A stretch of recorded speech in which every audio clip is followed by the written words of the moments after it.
All right, we'll try this again really quickly. This is the first of 4 sessions on red dwarf flare stars. Can you hear that?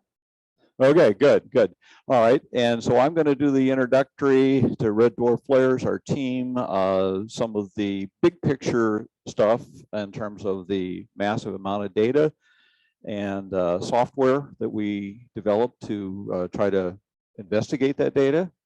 And then Bob Buckheim will go into significantly more detail on one of our flare stars, AD Leo, followed by David Boyd, who will go into detail on EWLAC, and particularly in the area of combining photometry and spectroscopy to look at energy levels in flares. And that'll finish up with Dr. James Jackman from Arizona State University, who's been kind of our mentor for this project. And maybe the other part I missed was that this idea came about from a meeting Bob Buckheim went to at AAS January, I think, of last year, to think about, could small telescopes actually see flares? And so this video you've been watching, which is more entertaining than I am, shows some nice examples of what we think flares might look like, but on a red dwarf flare star, we can't really obviously resolve the disk, as we've heard earlier.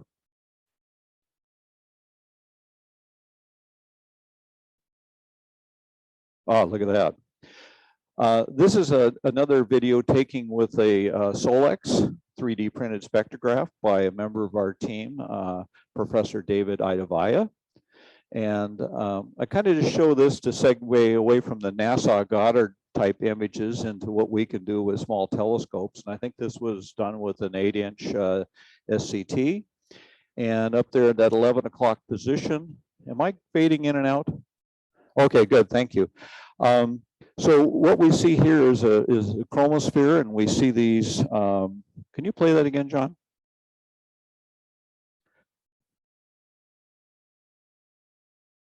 Okay, so these white spots we think are where the flare's at, and then those dark lines, these prominences, are probably looking straight down on them at these magnetic field lines, and we've got a positive charge on one side, a negative charge on the other, and when that thing falls apart, we get this flare in that upper left-hand corner, which I missed again. You kind of see it highlighted against the limb of the sun.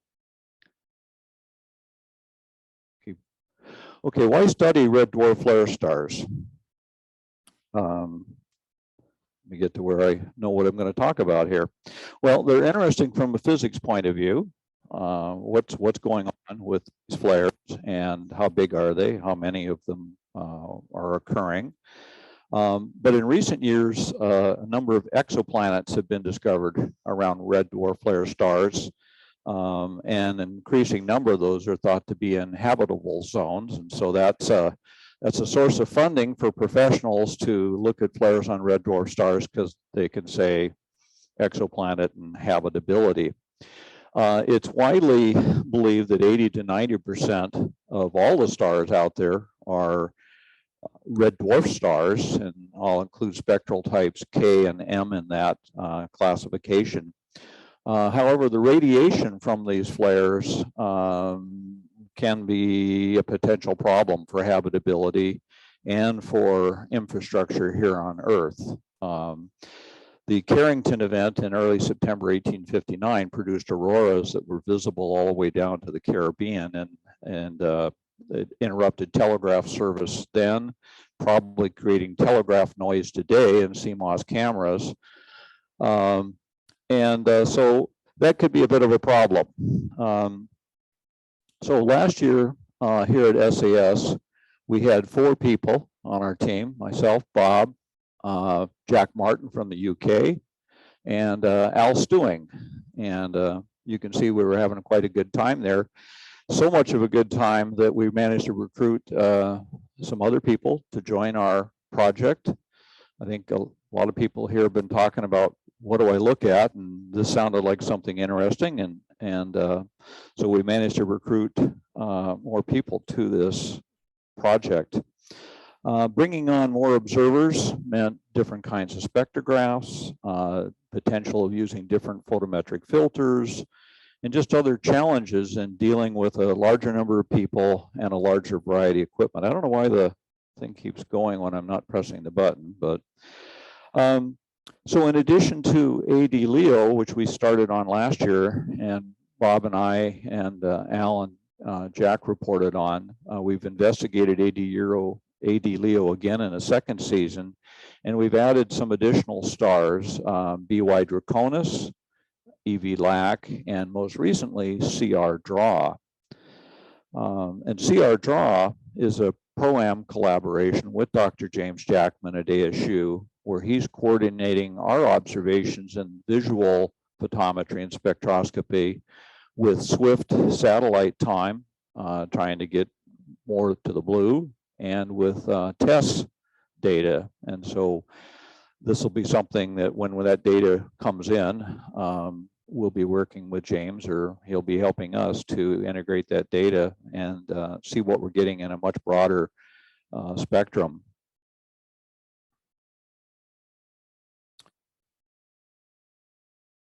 I guessed right. As you can see, we're an international team.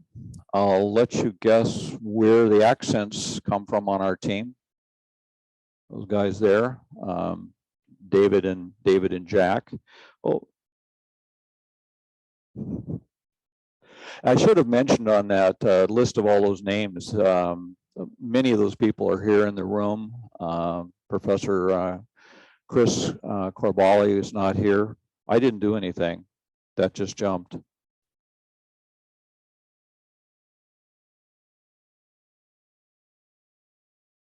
Yeah, it was okay. Well, that was good. Thank you for coming.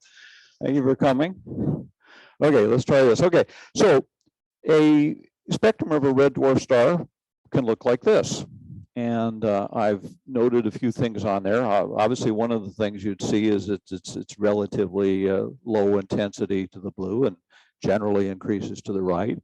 I've kind of pointed out a couple of molecular titanium oxide bands there that you'd expect to see in an M-type star. And what kind of makes these flare stars a little bit different is these emission bands or emission lines that we see. And so it's the classic Balmer lines that we can detect in our small spectrographs, and the calcium H and K line, and there's several helium lines that it's likely that we would see in a M-dwarf flare star. So how do we detect a flare? Well, if we go back to that previous image, this is 43 4-minute exposures.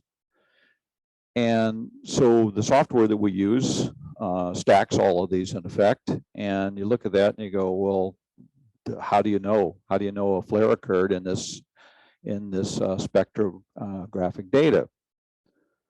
Well, what we're looking for is we're looking for changes in emission lines in our spectrum.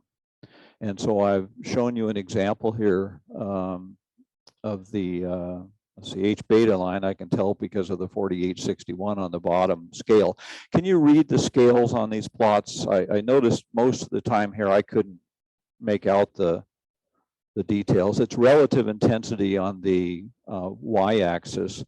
But a couple things I want to point out here is that lower black line is what we would call the emission line level at quiescence. It's just sort of in a restful state. It's not flaring.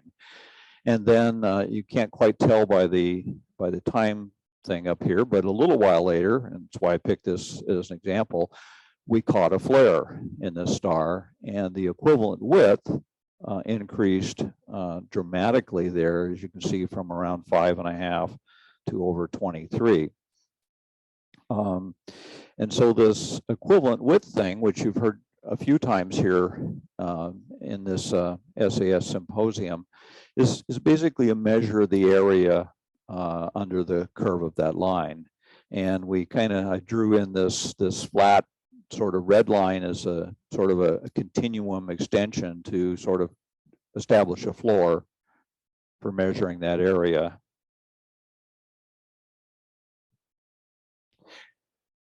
So you'll see two things here. obviously the relative intensity increased dramatically, and it looks like it might be a little whiter during the period of that flare. Wider, broader.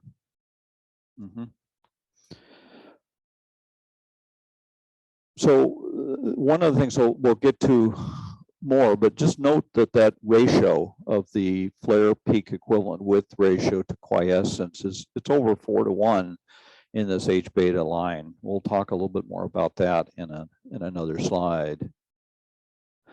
So we're going to jump over to photometry, because one of the things that our larger group, our larger team was able to bring to this was photometry and trying to get simultaneous photometry and spectroscopy.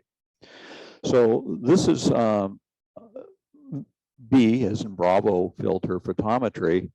And this is by Gary Walker, who's sitting here, and Frank Parks, who's online with us today.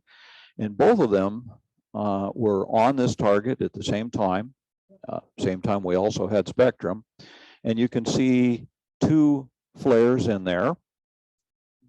So here's a rather small one, and then here's quite a large flare. And so you can kind of get an idea of what, could we detect the flare? Yes. We detected it in spectroscopy. We detected it in photometry. And you'll notice very rapid rise in brightness. That B magnitude was something or on the order of over 1 magnitude in let's say less than 5 minutes. And then it fell off very rapidly in magnitude, and then it kind of tails off kind of slowly. The other thing I want to mention, I think most of you recognize this graph format, but we want to thank the AAVSO. We use them for the tens of thousands of photometry measurements we've made on these flare stars as a repository and as a graphical aid tool for producing plots like this.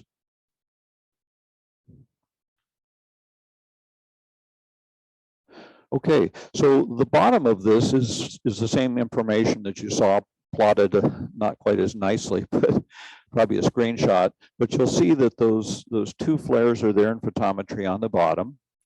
The gray, that's the blue line. The gray line is V photometry. In this particular event, we also had V as in Victor filter photometry. And one of the things you'll notice there is that and I don't have a scale, but you can kind of infer it from the previous slide and the relative height of the blue line here versus the gray line, which is again around 6,000 angstroms, and that B filter is probably about 4,300 angstroms, the center wavelength. There's a dramatic difference in the height of those two. And that kind of matches the equivalent width, which we talked about in a couple of slides earlier in the top slide. And so the blue line here, you probably won't be able to read this legend up here, but the blue line is the H alpha change in equivalent width over the same exact time scale as that photometry.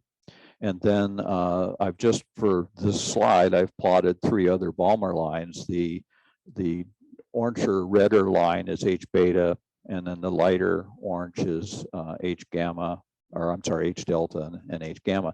The point, one of the points I want to make here is that we can see that we got this little flare in photometry, a little bit there in V.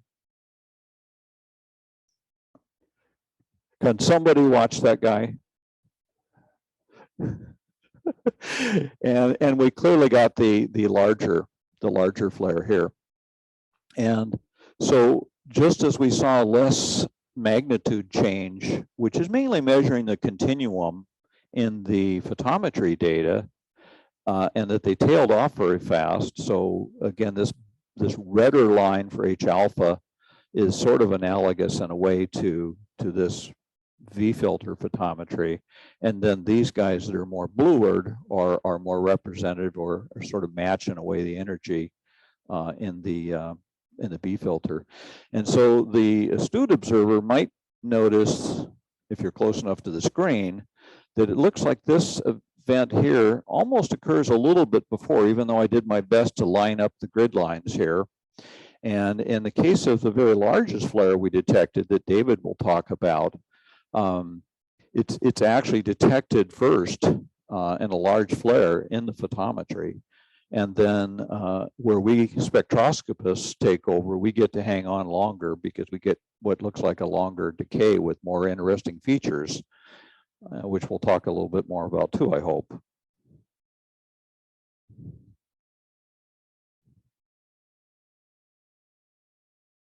Okay, so one of the things we had to do was sort of learn the terminology of flares. And I hope that this chart will give you some idea. There's sort of two things here. There's sort of the phase of the event. And in this case, we can see that we started our observations with a flare obviously tailing off as we see this equivalent width, which I've tried to make clear here that this is equivalent width on the y-axis. And we use a modified Julian date if you haven't figured that out down here, so we don't have to carry the 2,450,000 along with us all the time. But in terms of the phases, we've got a quiescent phase here where we think that that star is stable, like that first small flare I showed you in the equivalent width measurement thing. Then we have a rapid rise phase between these two red vertical lines. We have the peak in equivalent width of this flare. And then we have a decay period that runs out to here.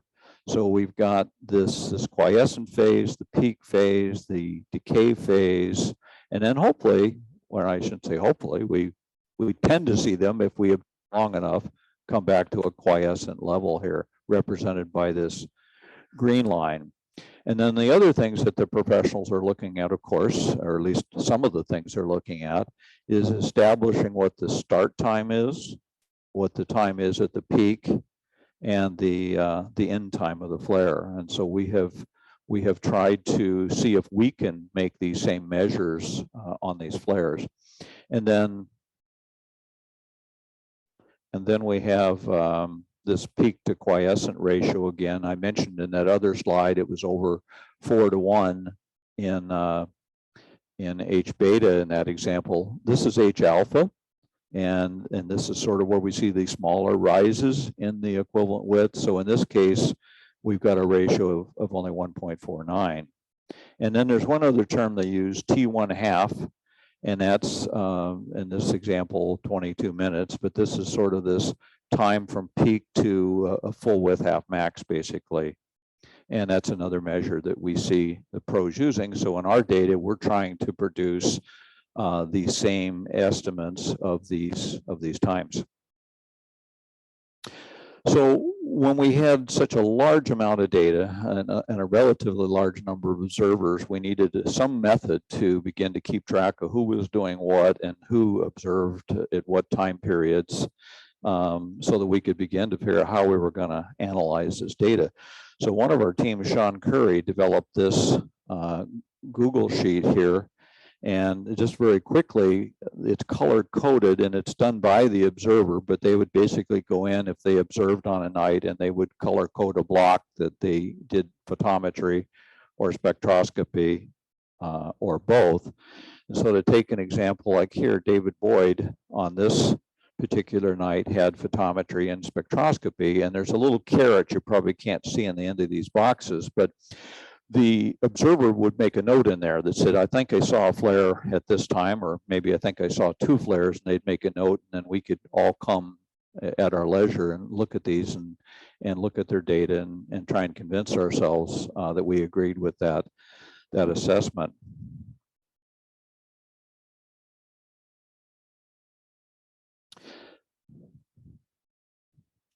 So with this large amount of data, we developed some analysis tools in Python using open source libraries like AstroPy, SpecUtils, Matplotlib, Plotly. And this is just a user interface screen for one of these programs that we developed. And I'm only going to talk about 2 of the ones that we've created, but this is an important one because we found that this equivalent width measure, it's not the only important measure in spectroscopy for these flare starts, but it's an important value to determine for the spectra. And I mentioned earlier that that first picture of a red dwarf I showed was 43 images or something, 4 minutes long. To detect that flare, thank you. To detect that flare, we have to actually look at individual spectra. And so we can't look at that one and see if we had a flare. We look at individual spectra, and to calculate the equivalent width on a single line, say the H beta line, and one of those 4-minute exposures, we've got pretty good at it. We could probably do it in 2 or 3 minutes in a tool like Plot Spectra or something like that. And so Bob and I and Sean and some of us were doing this, and it's like, well, this is going to take us forever to get through. There were nights we had 150 spectra from one observer. And oh, by the way, there's a whole bunch of Balmer lines and calcium lines. And so we wrote this code here. It uses a JSON file to store information about the different Balmer lines and stuff that we might be interested in running. So you can pick the wavelength that you're interested in, the instrument that you're using. And what this does in a couple of minutes is it goes through all of those spectra, calculates equivalent widths, and produces plots for all of those. So this dramatically increased our productivity like 100-fold. And the other thing that it does is it produces a CSV file. And so all of the results that are calculated come out in the CSV file, which we'll actually use later. Okay, so this is a couple bits of the output. So here's a plot for all those individual exposures of the equivalent width for that observing run. And so you can see we've got a couple flares here. Didn't catch the tail end of this one. And then we accumulate statistics in an array in Python, an NumPy array, and we're able to look at that and basically produce a statistical confidence level that we think we found a flare in this data. And this is just all produced very quickly through that Python code that we wrote. And so that we can say, okay, we'll go in here and we can look at this in more detail by hand, but and start trying to make some of those other measurements. Okay, this is another output from Spectrostats, and this is one of my favorites. This is using the Plotly library, and allows you to produce a zoomable, rotatable, in a web browser plot of this data. And so we've got on one axis here, we've got wavelength. This is for the H beta line. And we've got the modified Julian date here. And on the z-axis coming out of the surface is the intensity of this of these spectra. John, can you play that one? So this is just to give you an idea of rotating the plot. And you can see that green yellow is a higher intensity, and depending on the way you rotate it, you can kind of see that rapid rise and shallow decay that we saw in that sort of two-dimensional plot I showed you earlier. And you can hold your cursor over any point and see the values of wavelength, Julian date, and intensity. I think we're doing battle here. There we go. And so I mentioned that we were able to produce a CSV file of the results from that Spectrostats program. And so we started looking at, that's nice, we got a CSV file. Bob and I and Sean would pull those into Excel. We'd have meetings. And we look at them and try and say, okay, where's quiescence? And when you know quiescence from one of the earlier graphs I showed you, then you can see that rapid rise, and you can say, okay, I think that's the start point. I think that's the time of the peak. I think that we've got the end of the flare here, and we could start producing some numbers to quantify quantify that flare. And so we're pretty happy. Took us, what, about 45 minutes, Bob, to do one? And then we thought, okay, we'll go to the next one, and we do the next data set, and we begin to question assumptions we made about the previous Excel thing that we did, which if we save that Excel spreadsheet, we could go back and look, or we'd kind of start over. And we kind of thought, this is not very repeatable, and it's a lot of work. So we wrote this code here, EWAnalysis, and this was using some hints from Dr. James Jackman. And what he suggested is that we use the MAD value, the median absolute deviation of equivalent width, and we can run this through this program across, this is for EWLAC in this case here, and for the H beta line. And when I put an asterisk in, this is all of our observing runs, and we can produce a bunch of these values. Well, I'm just highlighted 3 of them here, but think of this one as the quiescent equivalent width value for the H beta line, and every line has a different quiescent level. And then we basically did a 3 times that thing here, and we come up with this threshold, or we call a threshold value. There's a lot of other things in here that we are doing too. So this is one of the outputs from EWAnalysis, and so this is represents over 3,200 equivalent width measurements. And I should have mentioned, we put all this in a SQLite database. We imported all of the CSV files from Spectrostats into the SQLite database. And we actually, because this is produced in Matplotlib, we can zoom in on any part of this and zoom in again and again if we want to actually look at the shape of that flare and make it look like we saw in that previous plot that came out of Spectrostats. So the things to point out here again is this quiescent equivalent width level. This is the threshold level. So we've said, okay, anything that stands above that, that's a flare.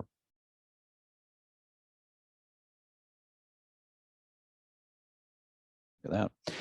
So we thought, let's see if we can get the software to count these things for us. And so we used another package in SciPy called Find Peaks. And there's that same threshold value that you see here. And that plot actually looks like this one. But every one of those red stars, Find Peak says, here's a peak in your equivalent widths. And all of these guys below the threshold line, it could be small flares, but we've sort of used this sort of agreed terminology of this MAD-derived threshold. And so we count all those guys above that as flares.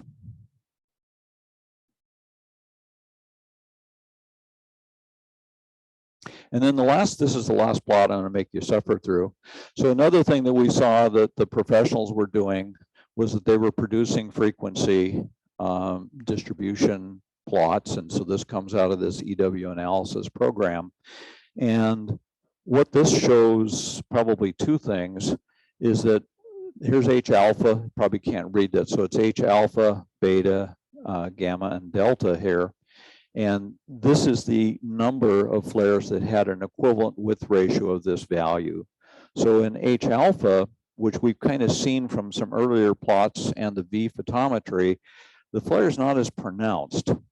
And that's because we've got these smaller equivalent width ratios that we're observing. And this is our actual data, what we're seeing. But as we go blueward, we've got more of them that stand at a ratio of 3, and here 3, 4, 5. Most of them are 3 or 4 or 5 equivalent width. So it's more dramatic to detect the flares. And then this number we've got at the bottom here, we've had Find Peaks tell us how many flares it thought it found in that data for this, for each of these lines. You're playing with me, John. So this bottom set here is the automated process of counting these flares, and you'll see that they're not 0. But there's more as we go to the blue, and that's this. It's called flare visibility, but the professionals, the term they use is that these flares are more visible because they're rising above a lower continuum level as you go to the blue. So we would consider that we counted 34 flares in EWLAC in our run, even though we didn't pass our threshold detection level here, NH alpha. Our sense is that if they flare, all of those lines go up, but they're easier to detect towards the blue. So we've detected and measured a lot of flares. We want to thank Dr. James Jackman for his efforts in helping us understand the physics better and maybe some of the techniques to use in observing these flares. It's an ongoing project. I'm here begging, like others have at this symposium, for more people that want to join in. It's a lot of fun. We hold meetings about every 2 weeks on Zoom. And I think we went over a slide I wanted to mention. I wanted to thank Wayne Green. He set up a groups IO for us. And so we use that for mail communication, research documents, and project coordination. And then we run a Red Dwarf meeting, which Bob Buckheim chairs. And we have a lot of fun. Oh, well, that's just some stuff on red dwarfs, but that's all I had.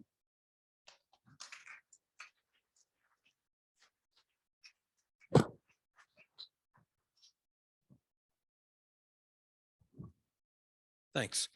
How does the location of the flare on the star affect what we see? That is, if it's on the limb of the star, sort of jutting out, sort of increasing the area that it appears to have from here. Obviously, it's point source, but versus on the being on the face of the star, so it's maybe covering some of the star surface, you know, reducing what we see sort of below it.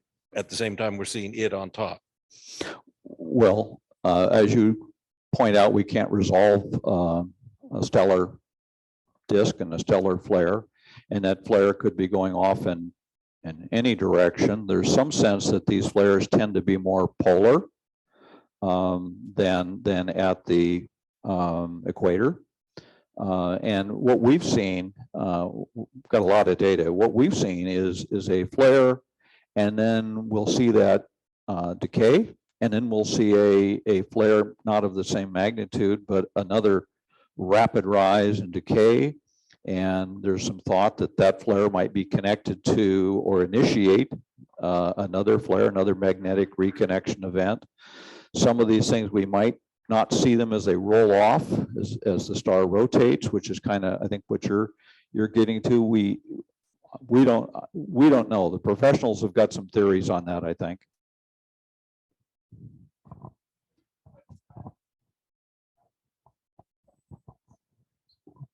It's possible at higher resolution, you might be able to see a velocity shift in the wavelength that would give you an indication if you're seeing a flare coming towards you. Maybe even a CME, because that's what people are starting to look for in the spectra of flare stars. So you might get information about which direction it was going from velocity. Yeah, and that's a good point. We've tried to incorporate for us higher resolution spectroscopy, and with the hope that we'd see a blue shift as the material is coming towards us during the flare event, and a red shift to that, say, H beta line as that material collapses back towards the surface. So you mentioned the flares are easier to detect toward the blue. That property of the star or an instrumental effect? We believe that's an intrinsic property of the star. Now, there's possibly some instrumental effect in there, because in one of those plots I showed, H gamma was a little stronger than H delta in terms of the equivalent width ratio. And it's possible that that might be because we've got pretty low response from our sensors and equipment at that lower end of the spectrum. And did that answer your question? A comment and a question. First of all, this is a really fantastic example of amateur spectroscopy, especially coordinating with photometry. It doesn't often happen in the pro world from what I've seen that they do these things simultaneously. And I think this is a really good example of where we can go. And everybody always wonders, what can we do with spectroscopy, you know? And this is a fantastic example. I hope you guys continue on. My question was, what is the decay time of these flares? I noticed you guys were running out, so I'm thinking it's longer than I expected. These flares run mere minutes, as in 10 or 15 to, I think an example I showed in my phase and time plot, that was over 3 hours before that decayed back to quiescent level. So we've seen a large variety in terms of amplitude and in terms of duration. Tend to be, if the amplitude's large, the duration is large. We seem to see a different decay rate depending on the wavelength. And so there are sort of these simple flares with a rapid rise and shallow decay, and it's sort of exponential rise in that sort of 5-minute time period, and then a exponential decay to full width half max, and then typically a much lower rate exponential decay after that. It's amazing the variety of these flares that we've seen. So we've been trying to figure out how to count them, how to measure them, and how to do that in a way that replicates what we see in the professional literature, so that we hope that this data that we're accumulating will correlate and potentially provide some value. Could you remind us, this is not a test, but could you remind us of the size, the radii, the diameter of these stars and the rotation rates? Oh. Do we know anything about that? Some of these, I think EWANAlysis, I think is 4.5 days for. Okay. Okay, thank you. Yeah, these are relatively low mass, maybe 0.1 solar masses, and they're relatively cool, being red dwarfs. But that very convective atmosphere is creating these magnetic fields. Woody, does the decay rate of these flares have anything to do with the mass of the star? Great question. I hope where my analogy is, if you put a case of dynamite in the ground and exploded it, goes up fast, but the debris falls back down based on gravity. You know, the beauty of this is that following us is Dr. James Jackman. And that's a great question for him.